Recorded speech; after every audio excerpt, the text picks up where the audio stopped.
Os processos de divórcio de vítimas de violência doméstica podem ter tramitação mais rápida pela Justiça. Essa é uma proposta que está em debate aqui no Senado. E quem conversa conosco sobre o assunto é Alice Bianchini, vice-presidente da Comissão Nacional da Mulher Advogada. Este é o Cidadania Mulher, espaço de debate sobre as questões femininas. Olá, Alice, bem-vinda, muito obrigada por vir aqui participar do Cidadania. Eu que agradeço essa oportunidade.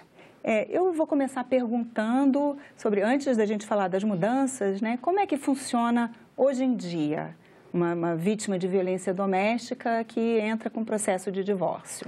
Então, se ela é vítima de violência doméstica, normalmente ela tem um processo criminal também, né? Então, o que acontece hoje, muito embora a nossa Lei Maria da Penha já diga que deve ser tudo feito no mesmo juiz, de preferência no juizado de violência doméstica familiar contra a mulher. Então, é um juizado que foi criado já em 2006 pela Lei Maria da Penha e nesse juizado deveria ser tratado todas as questões cíveis, como o divórcio, como guarda dos filhos, como a questão dos alimentos, como também as questões criminais, por exemplo, a acusação que ela esteja demandando contra ele. O que acontece? É que no Brasil, muito embora esse juizado de violência doméstica familiar contra a mulher seja algo muito importante, muito relevante, nós temos pouquíssimos instalados no Brasil inteiro. A gente dá para contar nos dedos, basicamente, a quantidade de juizados que nós temos. Então, como não tem juizado, aqui que diz a Lei Maria da Penha? Diz assim, enquanto não instalados os juizados de violência doméstica familiar contra a mulher, o juiz criminal tem a competência civil e a competência criminal para as questões que demandam em relação à violência contra a mulher. Então, o que acontece? O juiz criminal deveria já pela lei, trabalhar também com essa questão, por exemplo, de divórcio, separação judicial, guarda de filhos. Mas o que acontece é que existe também um outro problema, que os próprios juízes têm uma demanda muito grande. Então, o que acontece na maioria dos estados? Se faz uma separação. O juiz criminal cuida só da demanda criminal e todas essas demandas, como, por exemplo, divórcio, normalmente vão para um outro juiz, numa outra competência, às vezes até em outro espaço físico, né? O que traz uma dificuldade muito grande para a mulher. Então, me parece que essa lei a determinar, esse projeto de lei, né? Vamos torcer para que se transforme numa lei, mas na medida em que ele facilita isso, já o juiz que está atuando na causa criminal, ele já pode, a pedido da própria vítima, já determinar o divórcio. Seria um ganho bem positivo. Agora, eu já vi algumas críticas, não só com relação a esse projeto específico, mas de alterações, propostas de mudanças da Lei Maria da Penha, dizendo que, na verdade, assim, é uma lei ainda bastante jovem, que ela nunca chegou a ser totalmente aplicada, né, inteiramente, que não seria tanto o caso de alterar a lei, como sim de botar em prática. A gente tem um orgulho de dizer que a nossa lei é considerada uma das 3 mais avançadas do mundo. Então, é uma lei que realmente foi muito bem elaborada. A gente tem que lembrar que a época da elaboração da lei trabalhou organizações não governamentais que trabalhavam essa questão do foco da mulher.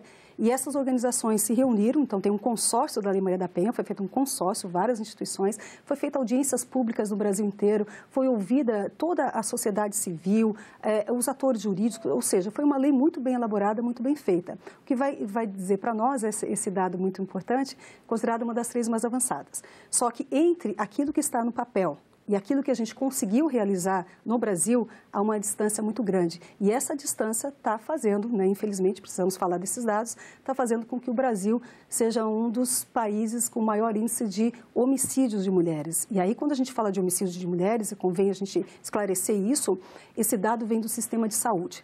Então, se pega lá no sistema de saúde um formulário que se chama SIM, que é o Sistema de Informação de Mortalidade. Se pega os casos de mortes de mulheres, então é morte, não é que a mulher denunciou, né? Algumas pessoas dizem isso, mas não seria porque agora as mulheres estão denunciando mais? Não, porque ela está morta, né? Esse é o dado do sistema de saúde. Então, pega os dados de homicídio de mulheres, de mortes de mulheres, melhor me referindo, e analisa dessas mortes, as que foram, tem três classificações, as mortes acidentais, as mortes naturais e as mortes violentas. Então, traz essa morte violenta, divide por grupos de 100 mil mulheres, e aí a gente tem uma taxa, que no Brasil, infelizmente, o Atlas da Violência, que saiu no mês de maio, nos dá conta de que houve um aumento desse caso de mortes de mulheres no Brasil. E aí o que acontece? Quando a gente pega países que têm essa mesma metodologia e compara nós só temos 4 países no mundo que tem uma taxa superior a essa que nós temos no Brasil, que dados de agora de maio, mas que se referem aos homicídios acontecidos em 2017, dão que a gente está com uma taxa de 4,7 mulheres que morrem a cada 100 mil mulheres no Brasil. E é uma taxa muitíssimo elevada, principalmente comparando com outros países. Impressionante mesmo. E existe alguma relação entre, assim, de mulheres que deram parte, sofreram agressões, entraram já na justiça, mas não se separaram, não conseguiram o divórcio e chegaram a morrer?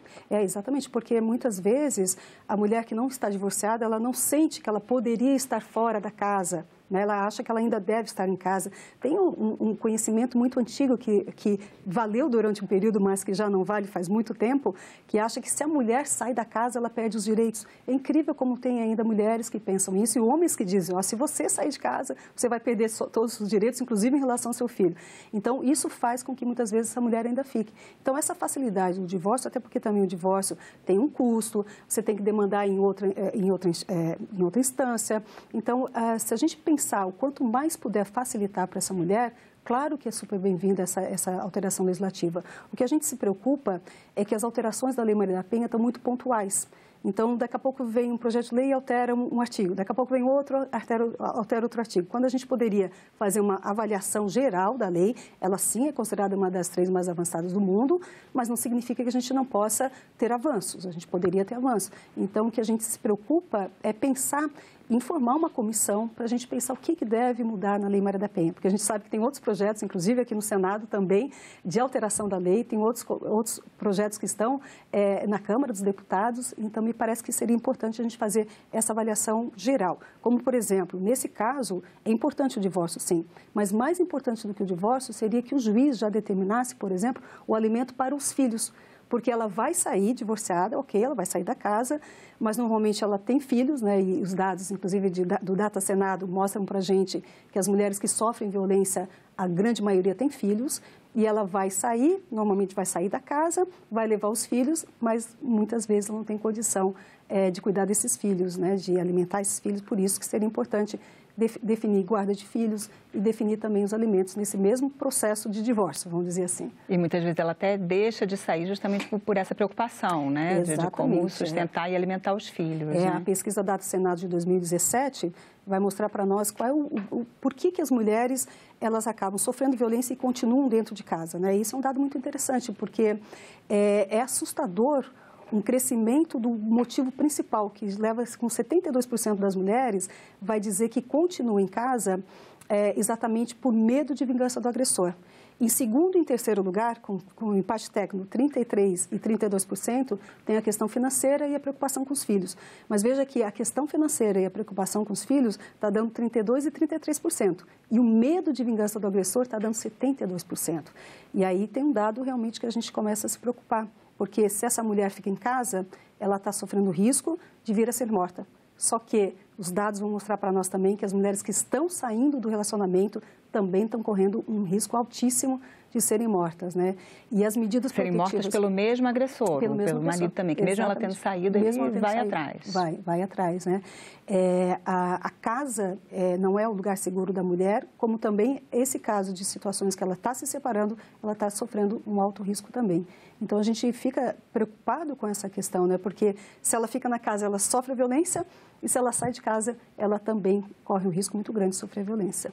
Alice, mas eu vou só pedir para você voltar um pouco, explica para quem nos assiste, nossos telespectadores, como é então a questão legal atualmente, se a mulher quiser sair de casa, que ela não perde os direitos. Não perde os direitos, tem 2 possibilidades, inclusive, com uma alteração também a mais recente da Lei Maria da Penha, que vai determinar também o afastamento do agressor do lar, que a probabilidade mais correta seria essa, né? O afastamento dele do lar. Assim, ela sai, entra com o processo, faz o boletim de ocorrência, e aí a justiça, então, determina que ele que tem que sair para deixar ela voltar. Inclusive, com essa alteração nova, a última alteração da Lei Maria da Penha, o próprio delegado de polícia pode determinar o afastamento em condições muito especiais, né? E o próprio policial também, em condições muito especiais, pode determinar o afastamento dele do lar. Mas é uma situação muito específica nessa situação. Normalmente vai ser o juiz. Determina que ele saia do lar. Mas, às vezes, ela prefere sair porque ela não se sente protegida ali, né? Então, ela prefere ir para a casa dos pais, a casa de uma amiga, de um parente, para que ela se sinta mais protegida. Porque, às vezes, mesmo o agressor saindo, mas ele pode, né, guardar uma cópia, voltar em algum momento. E a gente fala muito isso, né? Se a mulher fica na casa, ela avisa os vizinhos que está acontecendo isso, que ela tem uma medida protetiva, que ele saiu da casa. Se ela mora num prédio, avisa todos os porteiros, não deixa de avisar nenhum, porque como ele é uma pessoa que, teoricamente, era morador da casa, ele pode... Conhecido por todos. Exatamente. Então, ele tem um acesso muito fácil a essa casa, né? E a gente tem casos, infelizmente, que vai acontecer a morte da mulher dentro de casa. Aliás, os dados vão mostrar exatamente isso para nós. Grande parte das mulheres está morrendo dentro de casa e um aumento muito grande, que isso também nos traz um pouco de aflição, é o aumento de casos das mulheres que morrem dentro de casa por arma de fogo. Então, a arma de fogo, a última estatística que nós temos do Atlas da Violência, vai mostrar que cresceu muito a morte de mulheres dentro de casa por disparo de arma de fogo. Agora, e no caso do divórcio? Então, ele traz alguma proteção maior? Não, diria que é mais uma tranquilidade desta mulher, né? Então, eu estou divorciada, digamos que ela tem mais autonomia. Então, ela não tem mais nenhum tipo de vínculo com aquele ex-marido, né? Ela está com a sua situação jurídica regular, o que também não significa que ela está com tranquilidade em relação à possibilidade de sofrer violência, né? Nós vamos encontrar um estudo que foi feito especialmente no estado de São Paulo, pelo Ministério Público de São Paulo, vai mostrar para nós que das mulheres que morreram em São Paulo, de todas as mulheres que morreram em São Paulo, 45% estavam no processo de separação. Ou tinha recém-separado ou estavam naquele momento de separação, ou seja, um índice muito elevado em relação a essas mulheres que tomam a iniciativa de romper o relacionamento, né? Então, a gente tem esse dado também que está nos assustando muito. E então, com essa proposta agora de alteração da Lei Maria da Penha, então elas passariam a ter direito a uma tramitação mais célere pela Justiça. Exatamente, que isso daria condição dela ter a situação jurídica finalizada. Então, por exemplo, ela não está mais casada com aquele agressor, o que significa que ela tem mais autonomia, significa que ela não deve mais nenhum tipo de responsabilidade, nenhum tipo de atenção ou alguma coisa que ela precise falar para ele em relação à sua própria vida, né? Então, isso, a gente entende que isso vai ser um ponto positivo.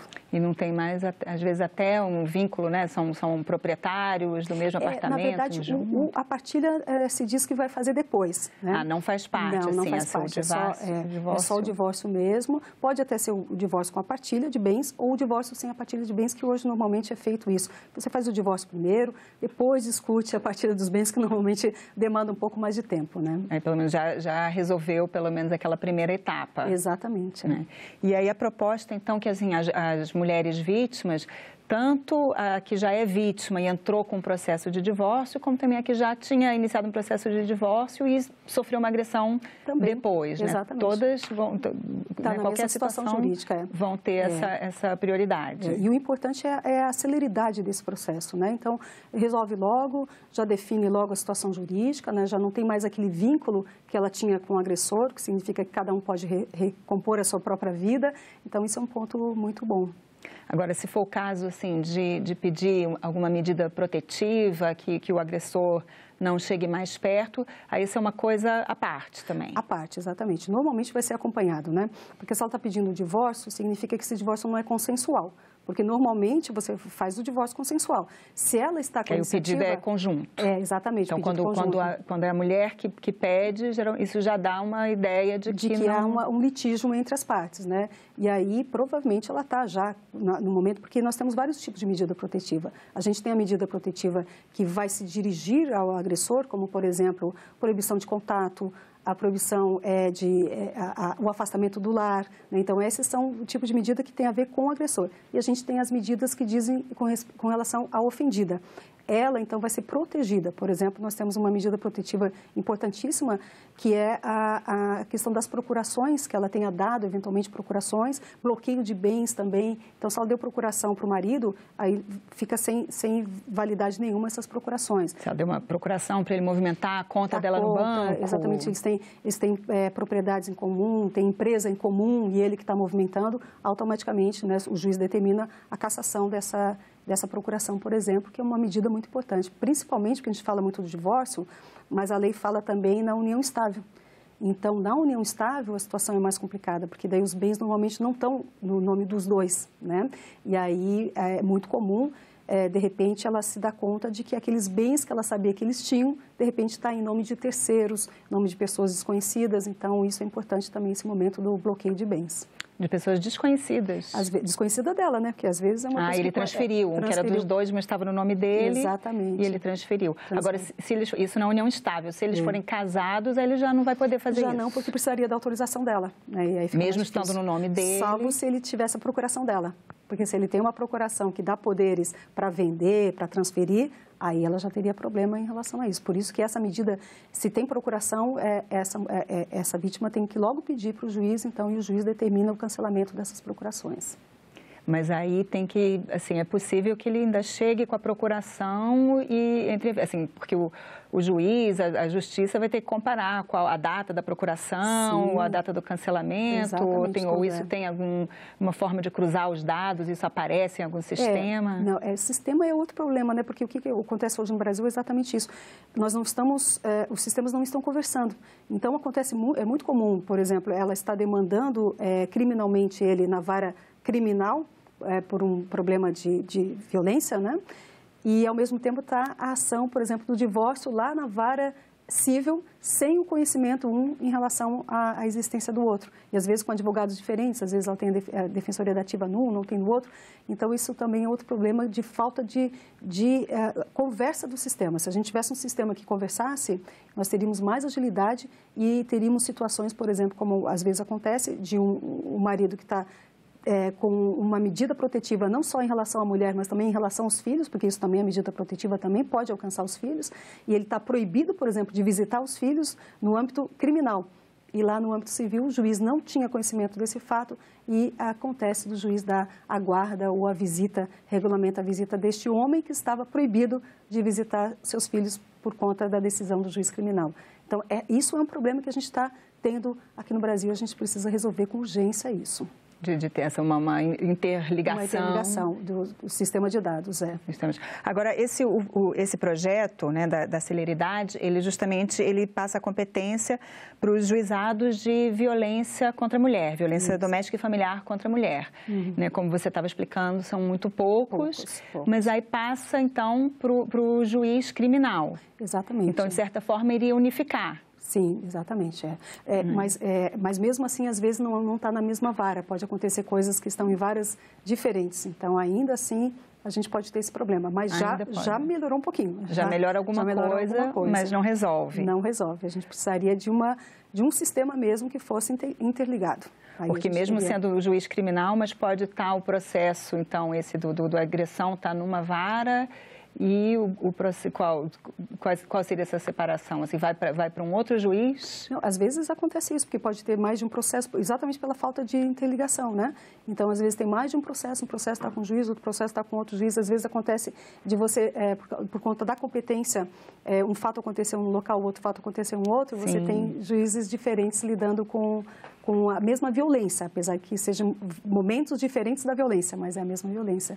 Então, esse é um problema que a gente tem bastante sério no Brasil. E, inclusive, agora também, em razão dessa última lei que nós tivemos, da alteração da Lei Maria da Penha, a criação de um cadastro de dados sobre as medidas protetivas. Isso vai ajudar bastante, porque pelo menos se sabe que aquela pessoa tem uma medida protetiva contra ela, né? E aí você vai verificando, então, outras decisões que têm a ver com a violência. Primeiro você consulta o Cadastro Nacional de Dados. Vai facilitar bastante, a gente vai poder, inclusive, mapear saber até que ponto a efetividade das medidas protetivas, quantas medidas protetivas estão sendo decretadas por dia, né? A gente sabe que são muitas, quantas estão sendo descumpridas, e a gente poder fazer também uma coisa que é muito importante, que são as políticas públicas, porque a gente não pode pensar só em trabalhar, e a Lei Maria da Penha tem essa preocupação, só quando o fato acontece. Nós temos que nos preocupar, e 90% da Lei Maria da Penha trabalha na questão do que fazer antes para que o fato não acontecesse. Né? Que não aconteça o pior, pelo menos. Exatamente. Né? Então, essa é uma linha de atuação da Lei Maria da Penha da prevenção, que eu acho que é uma coisa que a gente tem que falar muito também.